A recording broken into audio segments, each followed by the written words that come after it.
Bonjour et bienvenue dans cette revue de presse avec des journaux totalement dans l'espace aujourd'hui, car c'est une comète qui fait la une, notamment celle du Figaro avec la sonde européenne Rosetta qui va tenter de poser un module sur une comète à 500 millions de kilomètres de la Terre. Libération rappelle que cette grande première dans l'histoire de l'espace intervient au bout d'un voyage de 10 ans et que l'exploit réunit des milliers de scientifiques du vieux continent. Les données communiquées par le petit robot lâché sur la comète pourraient donner de précieuses indications sur les secrets de l'apparition de la vie sur Terre, ce n'est pas rien, et peut-être aussi, nous dit le journal, de démystifier la signification du passage d'une comète dans le ciel, liée à d'obscurs présages qui ont rythmé les grandes frayeurs de l'humanité. La tête dans les étoiles et les pieds sur Terre, le Parisien aujourd'hui en France partage à une entre ce rendez-vous historique dans l'espace et la question plus matérielle de l'immobilier avec l'éternelle question des prix.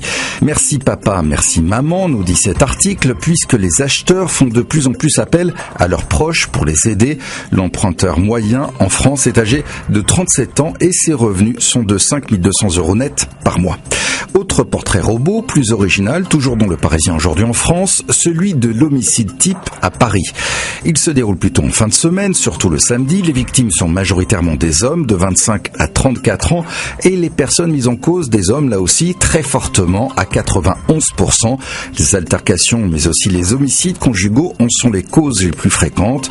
Une bonne nouvelle tout de même, contre les idées reçues, le nombre d'homicides en France ne cesse de chuter. Il a été divisé par 2 depuis 1996. Une victime surprise d'Ebola à la une de l'équipe qui revient sur la décision de dessaisir le Maroc de l'organisation de la Coupe d'Afrique des Nations. Le pays souhaitait la reporter en raison de l'épidémie. La Coupe se jouera donc ailleurs. Reste à trouver le pays capable d'organiser un tel événement d'ici le 17 janvier. L'une des pistes envisagées mènerait au Qatar qui pourrait ainsi répéter sa Coupe du Monde. Le Monde qui revient sur l'affaire Jouyet-Fillon et raconte comment l'Élysée se retrouve piégé par les affaires de la droite. Le journal dresse le portrait du secrétaire général de l'Élysée comme un ami de confiance de François Hollande. Sa nomination devait mettre un terme définitif au couac, c'est raté. L'homme est aussi présenté comme un très grand bavard qui lâche un peu trop facilement des confidences qu'il n'aurait pas dû faire. Notre image du jour, pour terminer avec la sonde Rosetta et la question de savoir si un opposant à François Hollande risque de profiter de l'occasion pour faire flotter sa banderole comme lors des commémorations du 11 novembre. C'est sur ce trait d'humour spatial que l'on se quitte. À demain.